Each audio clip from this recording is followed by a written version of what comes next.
विद्युत तार टणा को नहीं उत्तेजना बालियंता थाना पंचाल मौचारे देखा मिली एभली घटना ठिकादार मनमानी एवं धमक को नहीं अप्रीतिकर परिस्थिति उपजी पंचाल मौचा दे उच्च शक्ति संपन्न विद्युत तार टावर बसाई टणा जाउछे।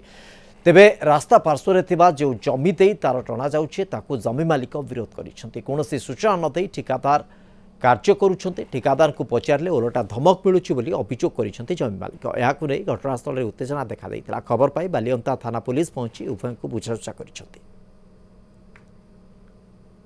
से दिन आबसेंट रे सी तार बिड़ी देइयंती आमे कहिबारु सी बोला आमे किछि दबुनी तमे जाओ कोन करिया कथा कर आउ आमे भाई आउ आम पुओ पुतुरा तीन जण आसिके पुलिस के कुआ बोला करलारु से कहले नाय किछि हबनी एमती कहिक रही आम जहाँ करें से आईन आश्रय नौ ये करूँ 5-7 नोटिस कराई नोटिस से भी कपी पाई बर्तमान आज जोर जबरदस्त आसी 220 के भी तार मो जगार दौरान तेणु आम यहाँ कहूँ आमको विदाउट नोटिस आम केस करूँ कहलु जेहेतु केस अच्छी आप कोर्ट अर्डर दे ना नाई कोर्ट अर्डर नदेले भी आम जोर जबरदस्ती करूँ। बर्तमान कोटी कोटी टंकार जगटा को नष्ट करदे आम जिते थर कहलु जे भाई आम कंपेनसेसन दियो आमको न पचारि नोटिस न करी कौन किसी न करी आम एडवोकेट आमको न पचारि केमती कर मनमुखी जोर आर्बिट्रारली डेलीवरेटली से जिन को नष्ट करदेवाई चेष्टा कर तेणु आम डिमांड आम कंपेनसेसन दियो कहीं विदाउट नोटिस आमको न जन कौन किसी न करी से जगह केमती कौन करदेल।